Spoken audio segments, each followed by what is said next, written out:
Hello everyone, I'm Chester44 and welcome to this Let's Play Blades of Avernum. Last episode we finished another scenario. I believe Darkness was the name of the scenario, which was not too terrible aside from frustrating at the end, but still it wasn't bad. Now, we've got one more scenario by Ephesos, and then we're going to move on to a couple scenarios by a couple different people. But let's move on to, let's see, it is Shades of Grey, a haunted cathedral awaits. Just like most adventurers, you are something of a connoisseur of the area's taverns. You know that of the best in Izo can be found in the town of Barton, at the edge of the heavily wooded province of Relinar. The popularity of Barton's tavern, the Drum, means that a lot of people go there to find people willing to stick their necks out for a paltry reward, whether it's killing goblins or stopping rogue golems. You were sitting peacefully enough at a table in the corner when an exhausted messenger stumbled into the door, clutching a scroll. After scanning the crowd briefly, he trudged over to you. "You look strong. Take this." The letter read, "Pest problem at Cathedral of Winds. Will pay for adventurers to solve crisis. Speak with Father Richardson for details." The messenger, slumped over in a chair next to you, gave you directions, and you set off. But before you could reach the cathedral, night fell. Seeking some form of shelter, you found the small town of Stratton, and specifically the Golden Egret Inn. You had a few drinks with the innkeeper, a young man named Anthony, who let you forego your payment for the night. In short, you overdid it and barely managed to stumble back upstairs to your room without dying. You'll pay your tab in the morning. Okay. Nobody sees anything. We can take these coins. Why not? Okay. Alright, we're good on weapons armor. Alright. So now we gotta pay our tab here. Refreshed after your long journey, you finally get a good look at the Golden Egret. The floors are well swept, the carpet is clean, and the cockroaches seem polite. Now you can go find out why you've been brought here. The cockroaches seem polite. So, we got some of the giant, intelligent, friendly talking cockroaches around here. Man, I thought we took care of that problem.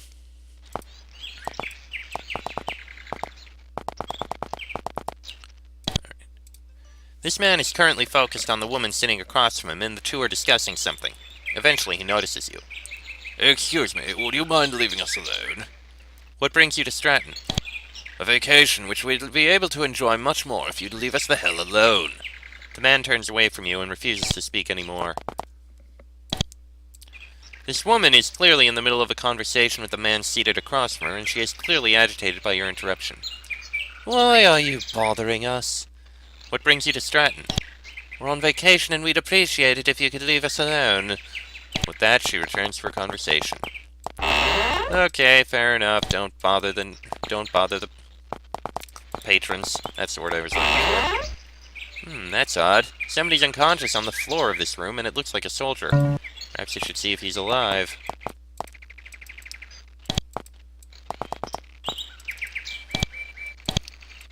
The soldier is lying on the floor unconscious, but fortunately it looks like he's breathing. And you can smell the alcohol in his breath, so you're not all that worried. You leave him alone. Yeah, fair enough. Yeah, descend. The rest of the Golden Egret looks a lot like it did when you arrived, just a bit more crowded. You really should leave for the Cathedral of Winds to find out about your quest. Then again, nobody would mind if you grabbed a decent meal before you head out. Probably not. We'll speak with everyone as we should. This seems to be a supply closet. You doubt that anything here will be of use to you. And the answer is most likely no. This man is Anthony, and he runs the Golden Egret. You spoke with him last the night you arrived, when you decided to celebrate your arrival with a nice bottle of ale. He's a nice man, but stingy about his customers' tabs. Regrettably, the ale made it hard for you to remember most of your conversation.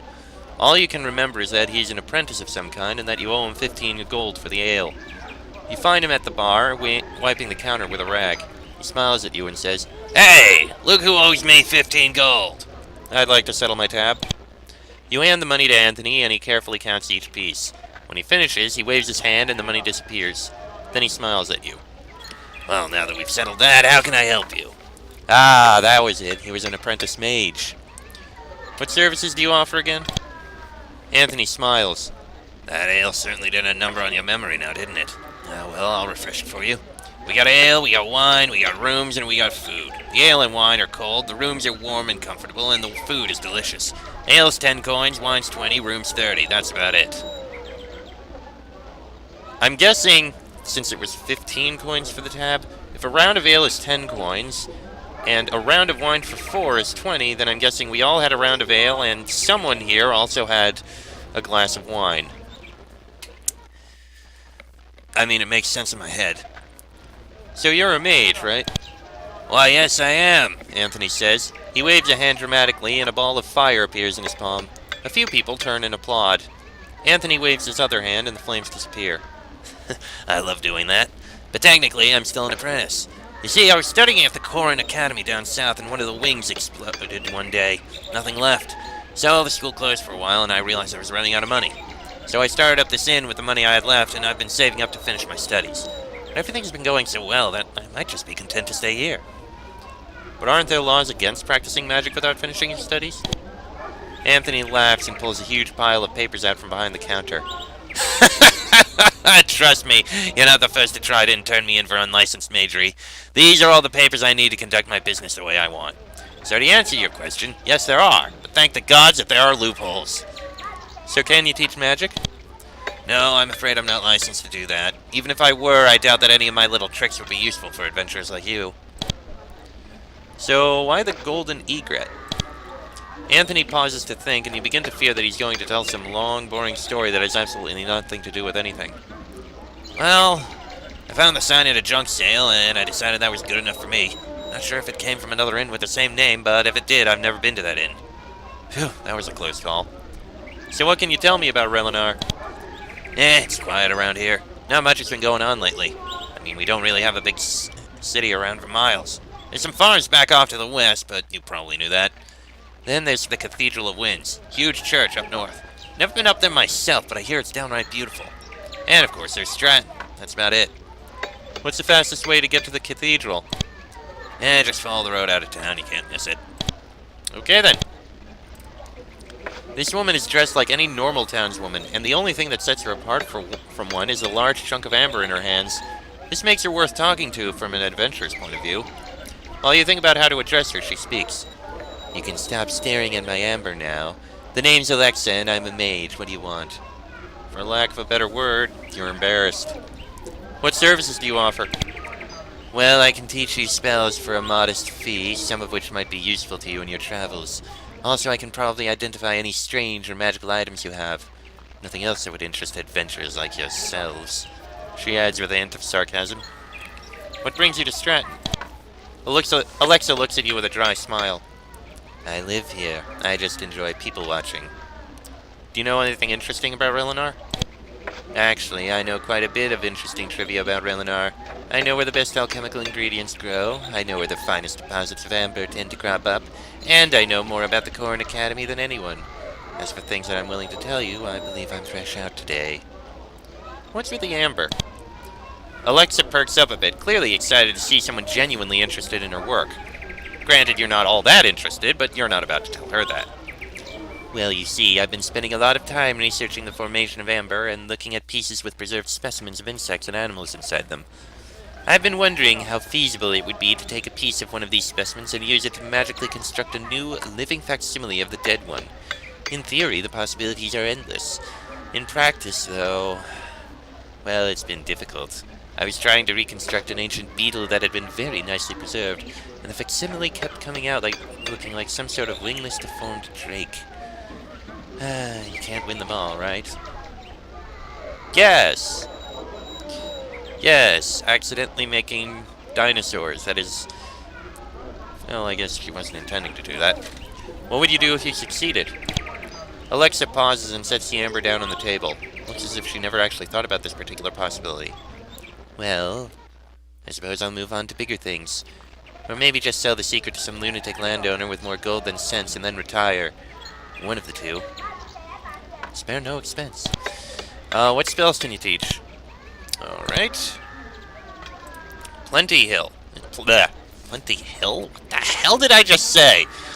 Plenty here. Bolt of fire definitely improve. Light definitely improved. Haste and slow. Haste again. And that's as far as I want to go. Alright. This man appears to be a run-of-the-mill Empire captain, judging from the recently polished armor, the prominent Empire insignias, and the sneer that could drive 100 recruits away. Thus, you're not terribly surprised when he completely ignores you, instead choosing to focus on the story being told by the soldier sitting across from him.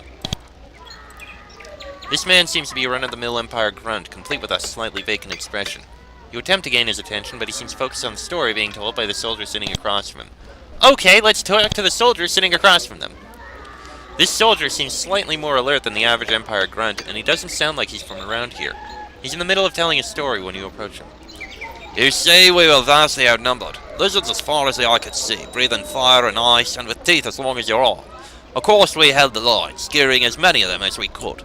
We were just hoping that a bunch of adventurers...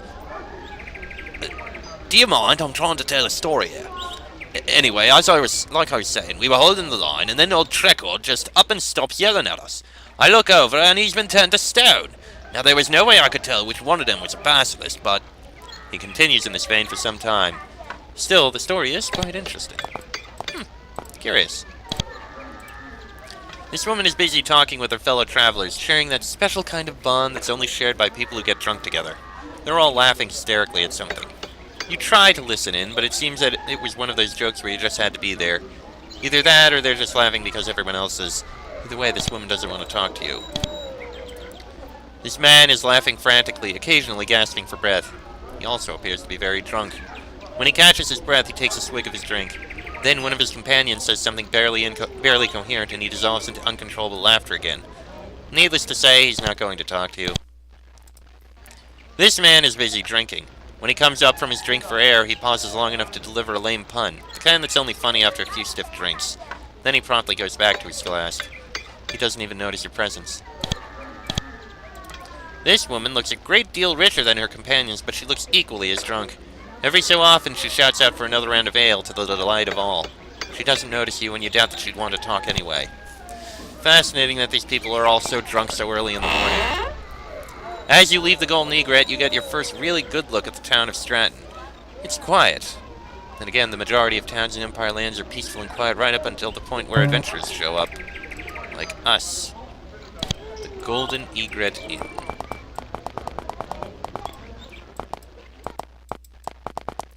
Alright, around the outside as the start goes.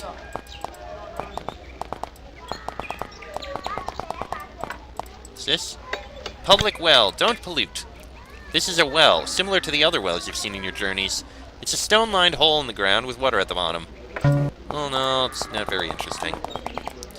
Unsurprisingly. This fountain doesn't quite seem normal. It probably has something to do with the fact that the stone from which it was hewn, it actually glows. You can actually feel the holy energy radiating off of it. It feels very positive. Almost holy. A holy well. Nice. I like that. Okay. That's the way out of town. And I just want to say, I like this road here. Despite this being a small town, it's got a nice little road into it, which means the road outside must look very nice indeed. Alright. That's everything outside.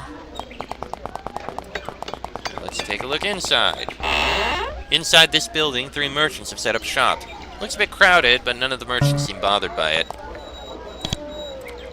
At first glance, this woman looks fairly harmless. Her face practically radiates friendliness, and her clothes fit your mental image of a beautiful merchant. A peaceful merchant. However, you soon notice a few burns on her skin and a few places where her clothes are singed. And unless you're mistaken, you can see her biceps bulging from here. Either way, the woman notices you staring at her, and she waves to gain your attention. Hello? Anybody in there? You can stop staring now. You quickly apologize, and the woman introduces herself as Rebecca. What do you do here? Well, first off, I'm not from here. I live in Barton, and I normally work there. You see, I work in one of the forges there, and I make weapons and armor.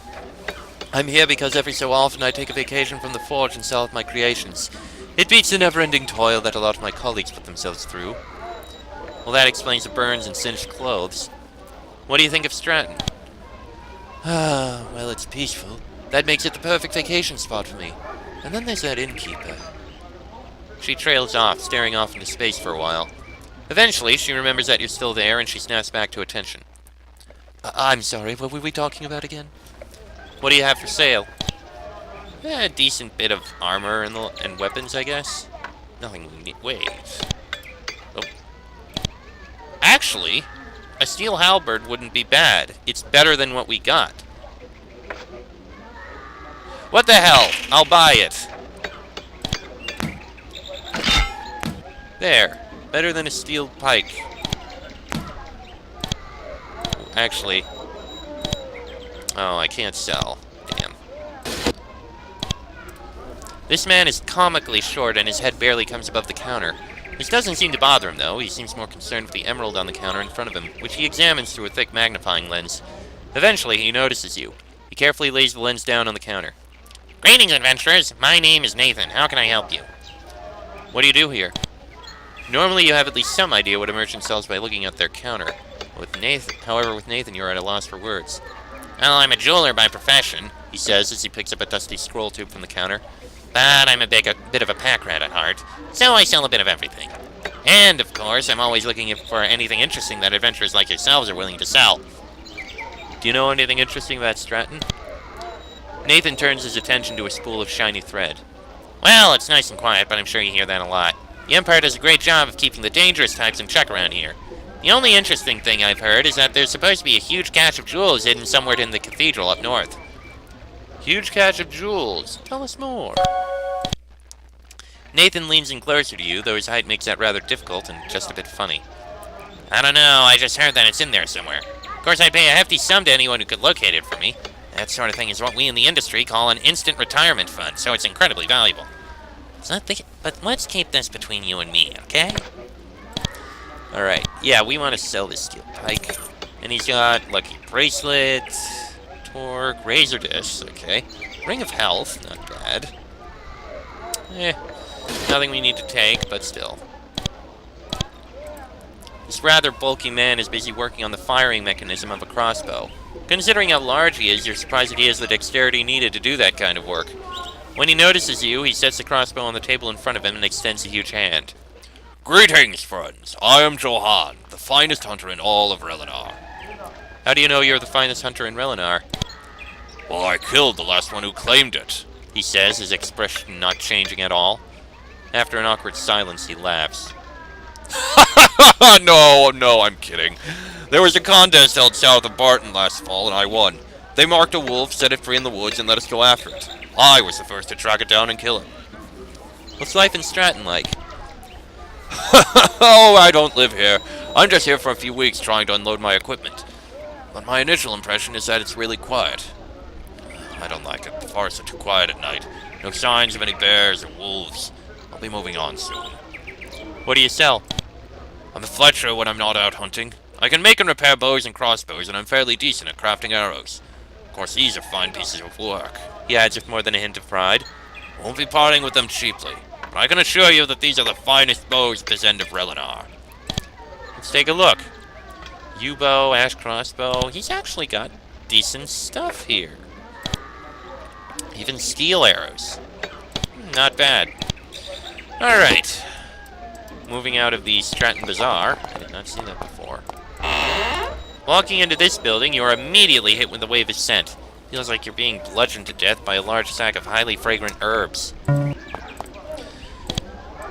Okay then. This woman is currently busy rearranging piles of herbs, occasionally turning to check on something in a mortar on the counter. It takes a while for her to notice you.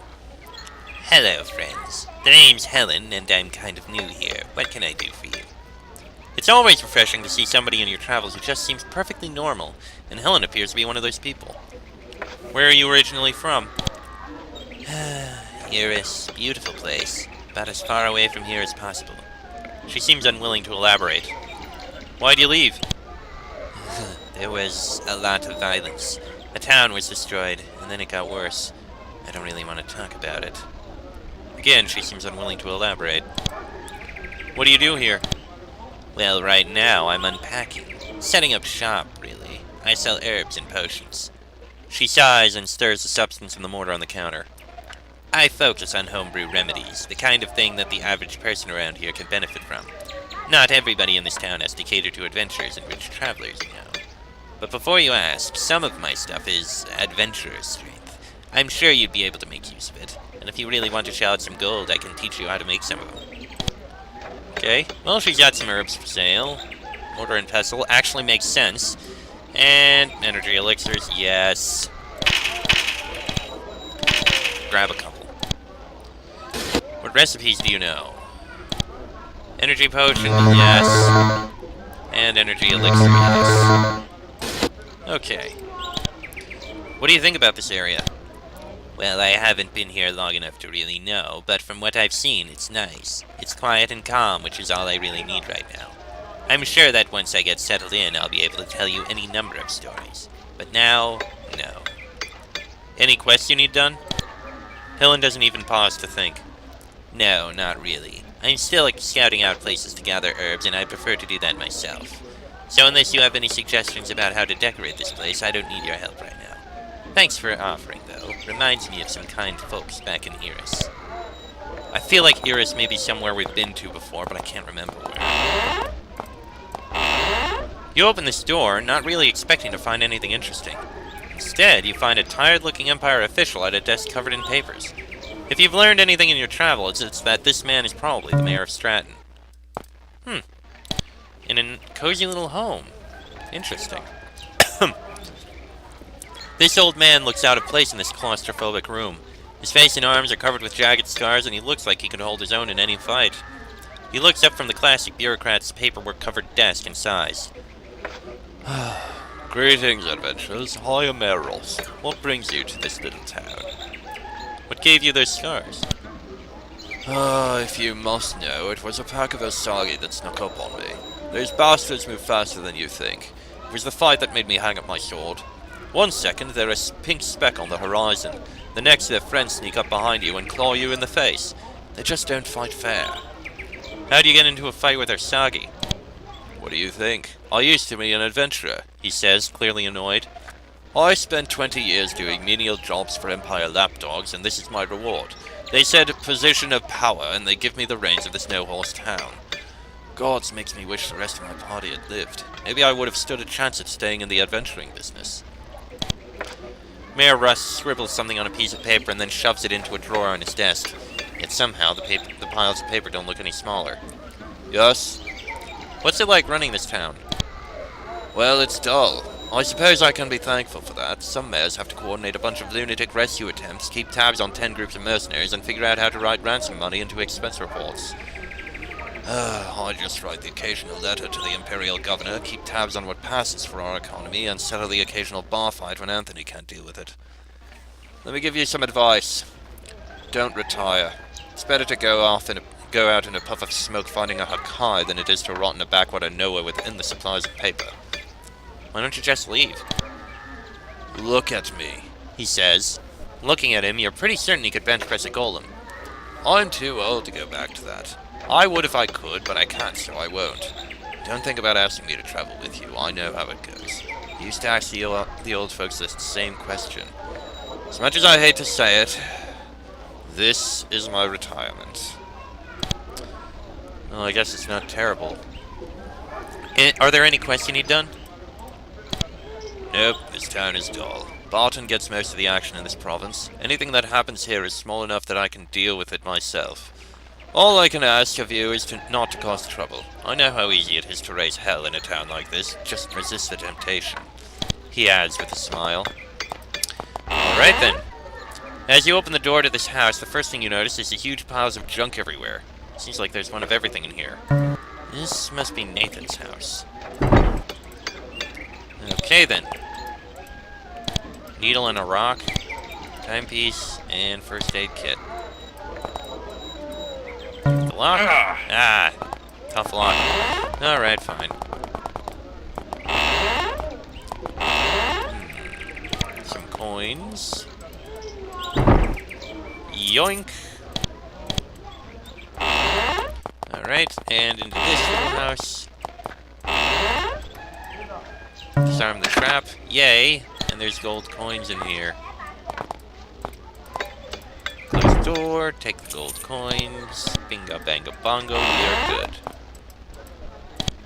A scroll and nothing else. Alright. Made it through that. I guess we can take a look outside. This is the road you took to get here from Barton, and following it would take you back there. Do you want to leave the scenario? No, of course not. We just started. Why would we leave now?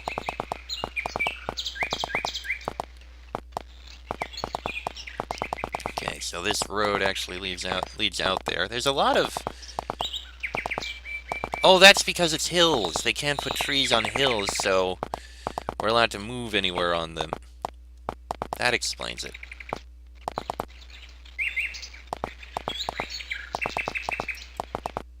And this leads... From here, you think you can see some sort of building poking above the trees. You must be getting close to the cathedral.